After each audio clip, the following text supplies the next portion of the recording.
नमस्कार, छत्तीसगढ़ की इस खास बुलेटिन में आपका स्वागत है। मैं हूं प्रवीण सिंह। बढ़ते हैं खबरों की ओर। मुख्यमंत्री निवास में मनाए गए तीजा पूरा तिहार कार्यक्रम के दौरान मुख्यमंत्री भूपेश बघेल और स्वास्थ्य मंत्री टीएस सिंहदेव एक साथ अगल बगल में बैठे हुए नजर आए। इस दौरान काफ़ी देर तक उनके बीच बातचीत भी होती रही। गौरतलब है कि पिछले दिनों इन दोनों के बीच में जो कुछ हुआ वो चर्चा का विषय बना रहा, जिसके बाद पहली बार दोनों एक साथ एक मंच पर नजर आए। उनके एक साथ मंच साझा किए जाने को लेकर माना जा रहा है कि उनके बीच बीते दिनों से जारी आपसी तनाव खत्म हो गया है। लोग इसे अब सियासत की एक नई करवट मान रहे हैं, तो वहीं विपक्ष अब भी मामले को तूल देने पर तुला हुआ है। स्वामी आत्मानंद अंग्रेजी माध्यम स्कूलों को खोले जाने के बाद सरकार ने इसके जरिए हर वर्ग तक बेहतर शिक्षा पहुंचाने की बात कही है।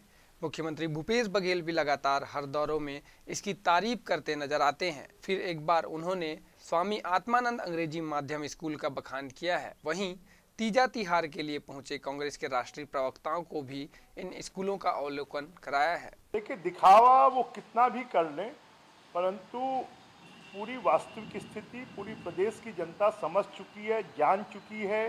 केंद्रीय नेतृत्व के निर्देश भी हो चुके हैं और जो है ये आमने सामने तो प्रेम से दिखते हैं और जैसे ही दूर होते हैं तो खंजर लेके खड़े हुए दिखाई देते हैं। ये लोग छत्तीसगढ़ का इससे बहुत बड़ा नुकसान कर रहे हैं। भारतीय जनता पार्टी की सरकार में 49-50 का बहुमत होता था, परंतु उसके बाद भी 15 साल स्टेबल सरकार चली, स्थायी सरकार चली। आज 70 का बहुमत होने के बाद भी सरकार में जितनी उपापोह, असमंजस और आपसी लड़ाई है, उसके कारण छत्तीसगढ़ का विकास अवरुद्ध हो रहा है। फिर चर्चा में आप और सिंहदेव जी आपस में काफी लंबे समय तक बातचीत कर रहे थे। हमेशा बात करते रहते हैं, ये आप ही लोग हैं जो दूरियां बढ़ा देते हैं। मुख्यमंत्री भूपेश बघेल की अध्यक्षता में आज उनके निवास कार्यालय में खनिज विकास निधि सलाहकार समिति की बैठक हुई। इस बैठक में खनिजों के विकास से संबंधित लगभग 267 करोड़ रुपए के प्रस्तावों का अनुमोदन किया गया। ये प्रस्ताव खनिज साधन विभाग और छत्तीसगढ़ राज्य खनिज विकास निगम की विभिन्न परियोजनाओं से संबंधित हैं। गौरतलब है कि राज्य शासन को प्रतिवर्ष खनिज राजस्व से प्राप्त होने वाली राशि में से 5% राशि खनिज विकास निधि में दी जाती है, जिसका उपयोग प्रदेश के विकास और नए खनिज क्षेत्रों की खोज आदि में किया जाता है। इस बैठक में संबंधित विभाग के सभी बड़े अधिकारी भी मौजूद रहे। प्रदेश के स्वास्थ्य मंत्री टीएस सिंहदेव रामकृष्ण केयर अस्पताल पहुंचे, जहां उन्होंने सुयस अस्पताल के डायरेक्टर डॉक्टर मनोज लाहौटी से भेंट कर उनका हाल जाना। विगत दिनों महिला आयोग के कार्यालय में डॉक्टर मनोज लाहौटी के साथ मारपीट की घटना हुई थी, जिसके बाद वे रामकृष्ण केयर अस्पताल में अपना इलाज करवा रहे हैं। स्वास्थ्य मंत्री सिंहदेव ने उनसे भेंट कर घटनाक्रम के बारे में जानकारी ली और इस घटना की निंदा भी की। छत्तीसगढ़ सरकार द्वारा हाल ही में 172 अंग्रेजी माध्यम के स्कूल प्रदेश भर में खोले गए हैं। राज्य सरकार का मानना है कि इस योजना के जरिए प्रदेश में हर तबके के लोगों तक बेहतर शिक्षा पहुंचाई जा सकेगी। गौरतलब है कि प्रदेश में अब तक निजी स्कूलों में ही अंग्रेजी माध्यम में पढ़ाई किए जाने की सुविधा थी, लेकिन अब सरकार की इस योजना के जरिए सरकारी स्कूलों में भी अंग्रेजी माध्यम में शिक्षा दी जा रही है।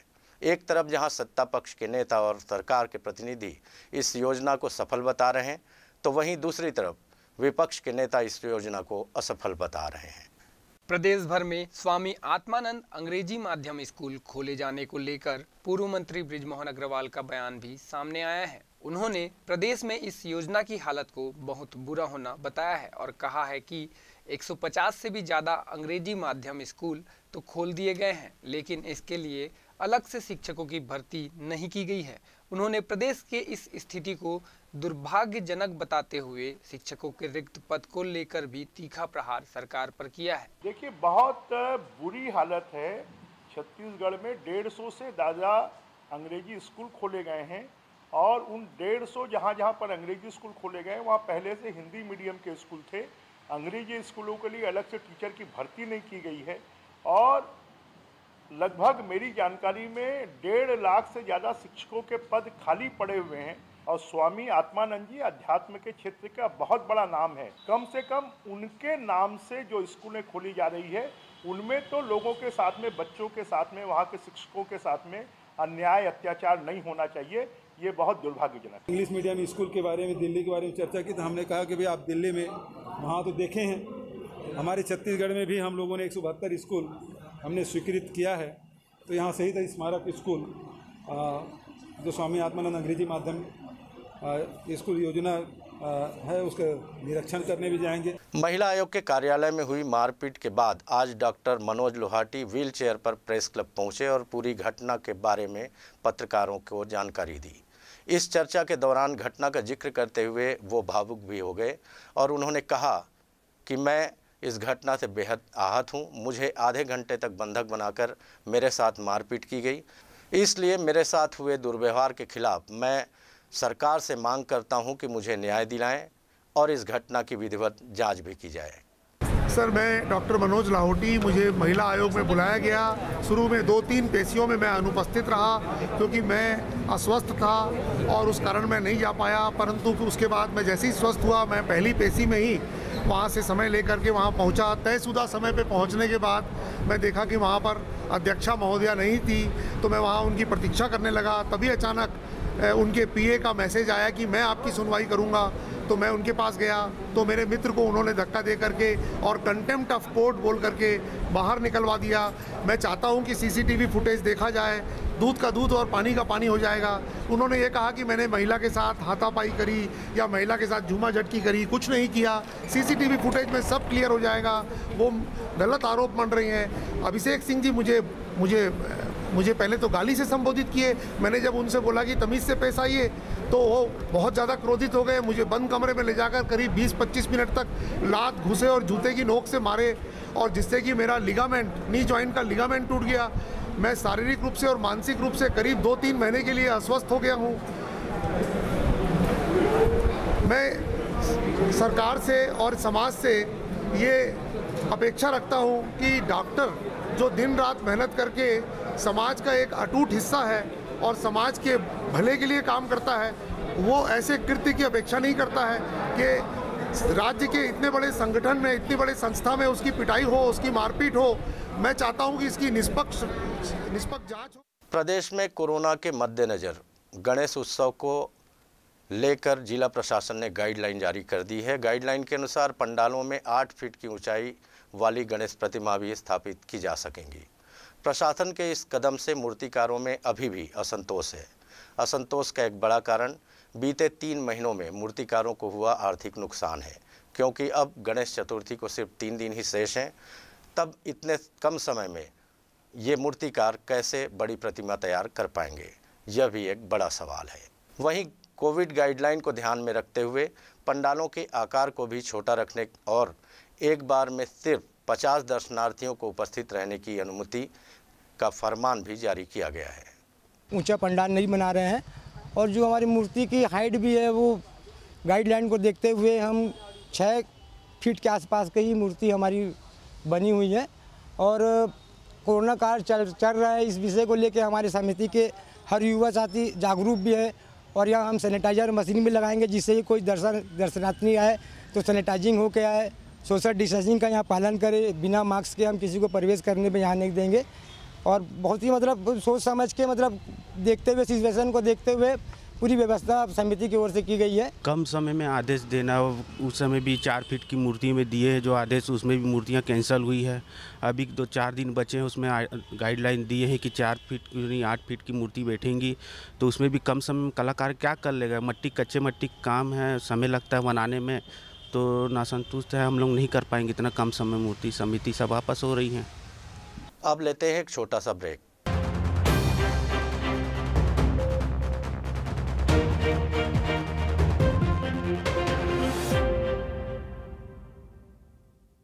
हमारा लक्ष्य है खबरें जो जागरूक कर सके जनगण के मन को, खबरें जो बेबाक हो, खबरें जो निष्पक्ष हो, खबरें जिनमें सत्य की अनुगूंज हो, खबरें जिनमें बदलाव का राग हो। आइए खबरों से आवाम को जगाते हैं, झूठ को सच का आईना दिखाते हैं। देश और दुनिया की खबरों के साथ छत्तीसगढ़ की खबरों के लिए देखते रहिए VIP न्यूज।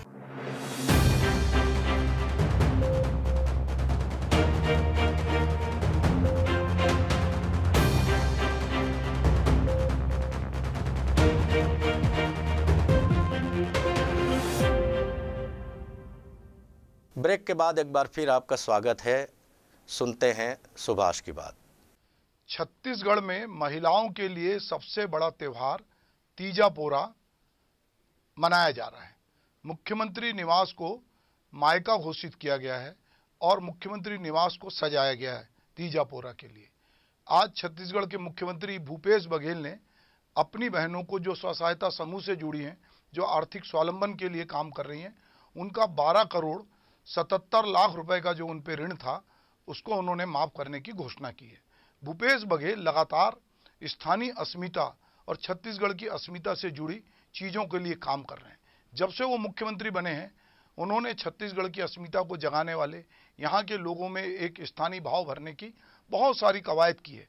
उसमें चाहे किसानों की ऋण माफ़ी हो, चाहे समर्थन मूल्य पे धान खरीदने की बात हो, चाहे गोबर खरीदने की बात हो, चाहे नरवा गुरवा बाड़ी के जरिए गांव की अर्थव्यवस्था को सुधारने की बात हो, चाहे आदिवासी विश्व दिवस के दिन अवकाश की बात हो, और ख़ास करके तीजा पोरा, हरेली, इन त्योहारों को जो छत्तीसगढ़ के स्थानीय त्यौहार थे उनको उन्होंने एक बड़ी महत्ता दी है।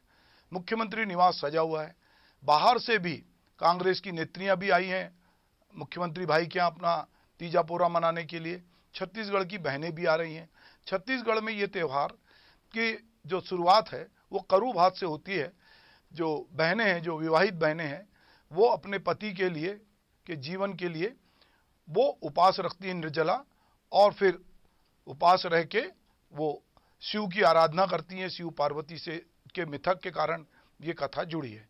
दरअसल हम अगर इस तरह से कहें कि जो बहनें हैं तो बहनों को लेकर बहुत सारी बात है कि माँ का चौका, मेज पिता की, दादी का चश्मा, दादा के हुक्के तक का, बिटिया का जिम्मा, घुटनों घुटनों सरक सरक कर खड़ी हो गई है, बिटिया बड़ी हो गई है। जब बिटिया बड़ी होती है तो निश्चित रूप से उसका विवाह किया जाता है, और विवाह में उसको अपने शहर में या शहर के बाहर जहाँ कहीं उसका ससुराल मिलता है, जो जरूरी नहीं कि गेंदा फूल हो, तो उस ससुराल में बहन जाती है, पर उम्मीद से जाती है कि भाई उसको विशेष त्यौहार पर, चाहे वो तीजा पोरा हो, रक्षाबंधन हो, भाई दूज हो, बुलाएगा और अपने घर में अच्छे से रखेगा। भले ही वो एक दिन के लिए बुलाए पर उसको अच्छे से रखेगा। और ये परंपरा का निर्वाह भाई लगातार कर रहे हैं। और छत्तीसगढ़ में चूंकि ये सबसे बड़ा त्यौहार है, इसीलिए मुख्यमंत्री ने इसको समझा और इस दिन के दिन अपने मुख्यमंत्री निवास को बहनों के लिए मायका घोषित किया।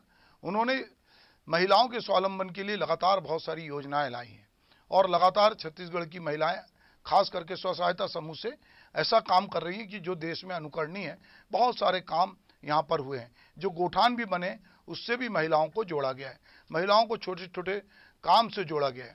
एक जो छत्तीसगढ़ में नहीं पूरे देश में ये बात हुई है कि अगर अब महिलाओं के नाम से संपत्ति की रजिस्ट्री होती है तो उसमें रजिस्ट्री शुल्क ज़्यादा लगता है। कानून कहता है कि पिता की संपत्ति में लड़कियों का भी बराबरी का हक है, पर समाज लड़की और लड़कों में भेद करता है। इसीलिए अधिकांश लड़के जब बहन मायके चली जाती है तो बहन मांगती भी नहीं है अपने राइट, और भाई उदारता से देते भी नहीं है। तो कहीं ना कहीं ये त्यौहार उनको उऋण होने का एक मौका देते हैं, बहन भाई के स्नेह को दर्शाते हैं। तो आज छत्तीसगढ़ का सबसे बड़ा त्यौहार तीजा पोरा का है। पोरा एक कृषि से जुड़ी बातचीत भी है। दरअसल महाराष्ट्र में इसको पोला बोलते हैं, कहीं पोरा बोलते हैं। बैलों की पूजा, चूँकि छत्तीसगढ़ का पूरा इलाका ग्रामीण है जहाँ पे कृषि है, तो पोला का त्यौहार होता है जिसमें बैलों को सजाया जाता है, बैलों की पूजा होती है, बैलों की दौड़ होती है। क्योंकि अभी कोरोना के बाद कोई रिस्ट्रिक्शन है तो उस तरह से बैलों की दौड़ नहीं हो रही है, पर बैलों की दौड़ होती है। उसके पीछे ये है कि जो हमारे पशुधन हैं हम उनके प्रति एक कृतज्ञता भाव दिखाएं, चूँकि उनसे हमारी आर्थिक आजीविका जुड़ी है। छत्तीसगढ़ उन राज्यों में है जिसने अपने पशुधन के प्रति अतिरिक्त भाव दिखाया है। इसीलिए यहाँ पर गोबर जैसी चीज़ जिसका कोई मूल्य नहीं था उसकी भी खरीदी यहाँ हो रही है। अभी हाल ही में छत्तीसगढ़ के मुख्यमंत्री ने बहुत सारे ऐसे निर्णय लिए हैं जो लंबे समय से लंबित थे। बहुत सारी नौकरियां निकली हैं। विद्युत मंडल में बहुत सारे बेरोजगारों के लिए नौकरी निकली है, व्याख्याताओं प्रोफेसर के लिए नौकरी निकली है। इसके अलावा बहुत सारी नौकरियां जो सरकारी क्षेत्र में हो सकती हैं वो निकली हैं। कर्मचारियों का डीए बढ़ा है। जो जो संभव हो पा रहा है, भूपेश बघेल आने वाले चुनाव की तैयारी के लिए अभी से वो सारी तैयारी कर रहे हैं और वो ऐसी कोई चीज़ नहीं छोड़ना चाहते, किसी वर्ग को नहीं छोड़ना चाहते जो जिसको लगे कि सरकार ये कर सकती थी और सरकार ने ऐसा नहीं किया। तो आज तीजा पोरा के बहाने लगातार जब से भूपेश बघेल बने वो स्थानीयता को उन्होंने आत्मानंद अंग्रेजी स्कूल बनाने के बाद अब उन्होंने हर जिले में उत्कृष्ट स्कूल आत्मानंद जी के नाम से बना रहे हैं। तो जो संभव हो रहा है छत्तीसगढ़ में, जिसकी भी कल्पना एक अच्छे राज्य में हो सकती है, वो करने की लगातार कोशिशें हैं और उसी कोशिशों का अगर ये परिणति है कि मुख्यमंत्री निवास आज बहनों के लिए मायका बना हुआ है। तीजा पोरा के अवसर पर मुख्यमंत्री निवास में रई चूली, चक्री, झूला, ठेठरी, खुरमी जैसे छत्तीसगढ़ी व्यंजन बने हैं। नांदिया बहेला के साथ सेल्फी जोन बना है ताकि महिलाएं जिनके लिए ये एक दिन का मायका है वे अपने मायके में आकर इसको एंजॉय कर सकें, उनको लगे कि हाँ ये भी हमारा घर हो सकता है। सामान्य महिला के लिए मुख्यमंत्री निवास के दरवाजे बहुत एक तिलस्म की तरह होते हैं, पर आज के दिन मुख्यमंत्री निवास के दरवाजे लगातार खोले गए हैं, पिछले सालों में भी खोले गए हैं। ये जो तीजा पोरा का त्यौहार है वो इसीलिए कहीं ना कहीं महिलाओं के लिए एक अलग तरह की नई पहचान के साथ छत्तीसगढ़ में आया है। पहले भी ये त्यौहार आता रहा है पर यह परंपरागत रूप से एक परिवार के बीच में, भाई बहन के बीच में मनाया जाता था, पर अब इसमें सरकार भी शामिल हो गई है। अब नांदिया बहेला की जो पूजा है वो केवल घर तक नहीं है, वो सीएम हाउस में भी हो रही है और बहुत सारी बहनें न केवल राज्य से आई हैं, राज्य के बाहर से भी आई। रायपुर के नवनियुक्त एसपी प्रशांत अग्रवाल ने चार्ज संभालने के बाद जिले के सभी थाना प्रभारियों और सीएसपी की बैठक लेकर कई निर्देश दिए हैं। वीआईपी न्यूज़ से प्रशांत अग्रवाल ने खास बातचीत की, आइए सुनते हैं उन्होंने क्या कहा। फेरबदल के बाद रायपुर के नए एसपी प्रशांत अग्रवाल ने कमान संभाल ली है। चार्ज लेने के बाद एक बड़ी बैठक उन्होंने टीआई और जो सीएसपी स्तर के अधिकारी हैं उनकी ली है, उनको आवश्यक दिशा निर्देश भी दिया गया है। हमारे साथ प्रशांत अग्रवाल जी मौजूद हैं, उनसे जानते हैं। पहले आपको बधाई रायपुर की। धन्यवाद। क्या चुनौतियां रहेंगी, क्योंकि कई जिलों की आपने कमान संभाल चुके हैं पहले, अब किस तरह देखते हैं रायपुर को? रायपुर डेफिनेटली राजधानी होने के नाते एक बड़ा कार्य क्षेत्र के साथ साथ एक बड़ी जिम्मेदारी इसको मानते हैं। जो भी यहाँ पे क्राइम को लेकर के कुछ इश्यूज़ हैं, लॉ एंड ऑर्डर को लेकर के जो भी इश्यूज़ आते रहते हैं, फोर्स के जो यहाँ पे चीज़ें हैं, उन सारी चीज़ों को ध्यान में रखते हुए कोशिश रहेगी कि पुलिसिंग का बेहतर काम कर पाएँ। बैठक आपने ली है तमाम जो पुलिस के अधिकारी हैं उनकी, क्या कुछ टारगेट उनको दिया गया, क्या लक्ष्य दिया गया? अभी तो उनसे बेसिक चर्चा की गई है कि कैसा क्षेत्र है यहाँ पे, और उसके अलावा पुलिस के जो बेसिक सिद्धांत हैं उन्हीं पे काम करने के लिए निर्देश दिए गए हैं कि हम क्राइम को प्रिवेंट करने की दिशा में काम करें। क्षेत्र में अपनी पेट्रोलिंग अच्छी हो, गश्त अच्छी हो, लोगों से संपर्क अच्छा हो, जो एंटी सोशल एलिमेंट्स हैं उनकी जानकारी हमारे पास जो थानों में रहती है वो अपडेटेड रहे, और कुछ जो नशे वाली बुराइयां हैं, कुछ जुआ सट्टा जैसी बुराइयां जिनकी वजह से दूसरे अपराधों को कहीं ना कहीं दूसरे अपराध घटित होते, तो उन चीज़ों पे लगाम लगें और क्षेत्र में शांति व्यवस्था बनाए रखने की हर संभव कोशिश करेंगे। नशे का जो नेटवर्क है, बीच में एक बड़ी कार्रवाई हुई थी, कई जो आरोपी उसमें पकड़े गए थे, क्या इसको लेकर कुछ अलग से प्लानिंग है नेटवर्क को? रायपुर पुलिस ने पहले भी काफ़ी सारे फील्ड्स पे अच्छा काम किया है। नशे को लेकर के बड़ा नेटवर्क पकड़ा है, तो उसको लेकर के हम और रिव्यू करेंगे, और कुछ क्षेत्रों में हो सकता है इस तरीके की चीज़ें हों तो उन पे कार्रवाई करी जाएंगी। कुछ लोग एब्सकॉन्डिंग होंगे इसको लेकर के, यदि वो अभी भी एक्टिव होंगे तो उन पे भी कार्रवाई करी जाएगी। तो इस प्रकार से और विस्तृत समीक्षा करने के बाद उचित रणनीति इस पर बनाएंगे। बाजी की घटना को रोकने कोई विशेष प्लान है क्या? क्योंकि दुर्ग में आप थे, वहाँ भी कुछ घटनाएं यहाँ पर हुई थी, लेकिन रायपुर में कुछ दिनों से काफ़ी बड़ी संख्या में घटनाएं हुई हैं। चाकूबाजी की घटना के कारण कई बार नशा भी रहता है, नशे में आदमी जल्दी से चाकू मार के चले जाता है, तो कोशिश रहेगी नशे पे थोड़ी और लगाम कसने की। उसके अलावा जो फ्रीक्वेंट चेकिंग्स वगैरह अपन लोग कराते रहते हैं, कई बार उससे भी थोड़ा दबाव रहता है, लोग ये लेकर के नहीं चलें। ऑनलाइन भी बहुत जगह से लोग चाकू मंगाते रहते हैं, फैंसी चाकू काफ़ी सारे पोर्टल्स पे अवेलेबल हैं, तो उस पर भी रायपुर पुलिस ने पहले भी कार्रवाई करी, उस तरीके की और कार्रवाइयाँ भी करेंगे ताकि ऐसी चीज़ें लोगों के पास ना रहें, तो ऐसी घटनाएं कमी होंगी। तो ये थे हमारे साथ रायपुर के नए एसपी प्रशांत अग्रवाल, जिनका कहना है कि क्राइम पर कंट्रोल करने की कोशिश की जाएगी और जो चाकूबाजी जैसी घटनाएं हैं उस पर रोक लगाने एक नया अभियान चलाया जाएगा। कैमरामैन मनीष मिश्रा के साथ हेमंत शर्मा, वीआईपी न्यूज, रायपुर। शिवसेना द्वारा पूरे भारतवर्ष के साथ साथ छत्तीसगढ़ राज्य में भी पार्टी के संगठन विस्तार के तहत सदस्यता अभियान प्रारंभ किया गया है। इसी के तहत शिवसेना द्वारा भानु प्रतापपुर मेन चौक में सभा कर शिवसेना सदस्यता अभियान प्रारंभ किया गया। हर हर महादेव। जैसे कि आप सभी लोग जानते हो, हमारी शिवसेना की ओर से आज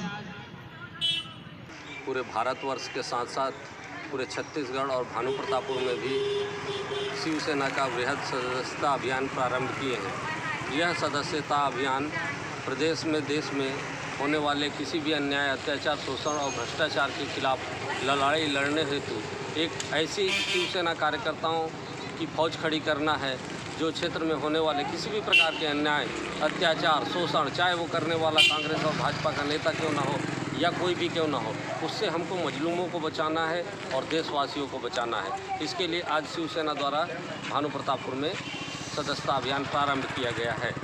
मगरलोड में एक बेटे ने अपनी मां को सिर्फ इस बात पर मार डाला क्योंकि उसकी मां ने उसे काम करने के लिए कहा था। ये बात उसके बेटे को इतनी नागवार गुजरी कि उसने अपनी मां को मौत के घाट उतार दिया। पूरा मामला पुलिस चौकी करेली बड़ी का है। जांजगीर में शराब दुकान और ज्वेलरी शॉप को निशाना बनाने वाले 5 अपराधियों को पुलिस ने गिरफ्तार किया है। चोरी के इन आरोपियों के कब्जे से 12 लाख रुपए की 16 किलो चांदी के आभूषण और 7,78,000 रुपए नगद जब्त किए गए हैं।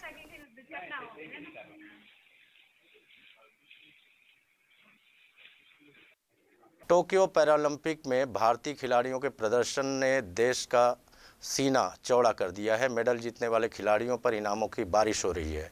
वहीं दूसरी ओर छत्तीसगढ़ के खिलाड़ी राष्ट्रीय खेलों में बेहतर प्रदर्शन के बाद भी सुविधाओं के अभाव में अंतर्राष्ट्रीय स्तर पर नहीं पहुंच पा रहे हैं। प्रदेश के खिलाड़ियों का हाल ऐसा है कि नेशनल गेम्स में गोल्ड मेडल जीतने वाले खिलाड़ियों को सिर्फ 15,000 रुपये ही नगद की राशि मिल रही है। जांजगीर चांपा जिले के सरस्वती उच्चतर माध्यमिक विद्यालय गोधना में शिक्षकों की भर्ती में गड़बड़ी का मामला सामने आया है। कोरोना की आपदा को यहां के समिति अध्यक्ष, प्राचार्य और जिला के अधिकारियों ने अवसर बना लिया और शासन प्रशासन की स्वीकृति के बिना ही 8 पदों पर भर्ती कर ली। इस मामले में शिवसेना ने डीईओ को मामले की शिकायत करते हुए जाँच की मांग की है। बच्चों को भर्ती वहाँ पे लिया गया है, वहाँ पे इनके पास इस प्रकार के कोई भी प्रमाण पत्र नहीं है, तो इससे जो शिक्षित व्यक्ति हैं जो डीएड बीएड किए हुए अभी घूम रहे हैं, उनको कहीं ना कहीं हक व अधिकार को मारा गया है। तो ऐसे अधिकारियों के खिलाफ हम जांच करके कार्रवाई करने की मांग को लेकर ज्ञापन माननीय कलेक्टर महोदय को सौंपे हैं। वो जो डीओ है उनका खुद के बच्चे का वहाँ भर्ती हुआ है, वहाँ पे थवाई बाबू हैं, उनके बच्चे का भर्ती लिया गया है। मतलब कुल मिला के स्टाफ के लोगों के अपने अपने बच्चों को हमें भर्ती करा लिए हैं। मेरे नॉलेज में अभी ये मैटर नहीं है, मैंने पेपर में पढ़ा है और डीओ से मैं पूछकर इसके बारे में फैक्ट फाइंडिंग करूँगा, उसके बाद इसमें कुछ कहना ठीक रहेगा। अभी कुछ समाचार पत्रों में अनुदान प्राप्त स्कूल में भर्ती पूर्व जिला शिक्षा अधिकारी द्वारा की गई है, ऐसा समाचार मिला है और मुझे अभी उसकी जानकारी नहीं है कि उन्होंने इस संबंध में अनुमति ली है कि शासन का कोई निर्देश था कि नहीं है, ये तो पूरा जांच का विषय है। किन्नरों का नाम आते ही लोगों के मन में मांगलिक कार्यक्रमों में नाचने गाने वालों की छवि आ जाती है, लेकिन रायपुर की विद्या राजपूत ने किन्नरों को नाचने गाने की छवि से निकालकर सामान्य जन के बीच कंधे से कंधा मिलाकर जीना सिखा दिया है। उनकी प्रेरणा का ही असर है कि इस समुदाय के लोग पुलिस में भर्ती होकर न केवल मुस्तैदी से ड्यूटी कर रहे हैं बल्कि अन्य लोगों के लिए एक मिसाल भी पेश कर रहे हैं। केंद्र सरकार द्वारा शासकीय संपत्ति को बेचने की तैयारी के खिलाफ कांग्रेस अब मोदी सरकार को घेरने की तैयारी में है। जांजगीर जिला कांग्रेस कमेटी ने प्रेस वार्ता लेकर केंद्र सरकार को आड़े हाथों लिया। जिला कांग्रेस कमेटी के अध्यक्ष ने कहा, बीजेपी के इस योजना को किसी भी सूरत में सफल होने नहीं दिया जाएगा। केंद्र सरकार की गलत नीतियों को लेकर हम लोगों ने आज पत्रकार वार्ता में आप सामने में उपस्थित हुए हैं। जिस प्रकार से नरेंद्र मोदी जी ने, केंद्र की सरकार ने लगातार निजी कंपनियों के हाथ में दी जा रही है, रेल, वायुयान से लेकर अन्य कंपनी को बेचकर हिंदुस्तान के साथ और हिंदुस्तान के जनता के साथ खिलवाड़ कर रही है, इसके विरोध में हम लोगों ने आज पत्रकार वार्ता लिया है। हम यही सवाल उनसे कहने आए हैं और ये माध्यम से बताना चाहते हैं कि निजी हाथों में देना बंद करें, चूँकि देश की सुरक्षा की बात है और देश के मान सम्मान की बात है, स्वाभिमान की बात है। और जिस प्रकार से आपने विनाश की एक रुख अपनाया है, इसको हम लोग विरोध करते हैं। पखांजूर में मक्के के खेत में संदिग्ध अवस्था में एक महिला की लाश मिली है। घटना की सूचना मिलते ही पखांजूर पुलिस घटनास्थल पहुंचकर जांच में जुट गई है। गरियाबंद की आबकारी विभाग की टीम ने क्षेत्र के ग्रामीण इलाकों में दबिश देकर बड़ी मात्रा में अवैध शराब जब्त की है। विभाग ने इस मामले में 12 आरोपियों को भी गिरफ्तार कर उनके पास से 130 लीटर हाथ भट्टी की कच्ची महुआ शराब और 2100 किलो महुआ लहान भी जब्त किया है। आरोपियों के खिलाफ आबकारी अधिनियम की विभिन्न धाराओं के तहत मामला दर्ज कर लिया गया है। राजधानी रायपुर में महिलाओं और बच्चियों के साथ अनाचार की घटनाएं तेजी से बढ़ रही हैं। धरसींवा थाना इलाके में 2.5 साल की बच्ची के साथ दुष्कर्म की कोशिश का मामला प्रकाश में आया है। थाना धरसींवा अंतर्गत सिलतरा चौकी क्षेत्र में एक दुष्कृत्य की घटना हुई है, जिसमें एक 2.5 साल की बच्ची के साथ उसका एक परिचित युवक ने दुष्कृत्य करने की कोशिश की है।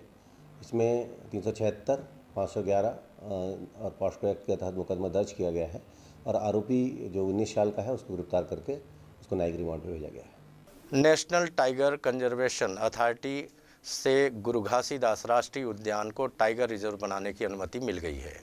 छत्तीसगढ़ सरकार के नोटिफिकेशन के बाद टाइगर रिजर्व अस्तित्व में आएगा और भारत का 53वां टाइगर रिजर्व कहलाएगा। वन औषधियों से घिरे इस पार्क में बाघ, तेंदुआ, गौर, चिंकारा, मैना आदि पाए जाते हैं।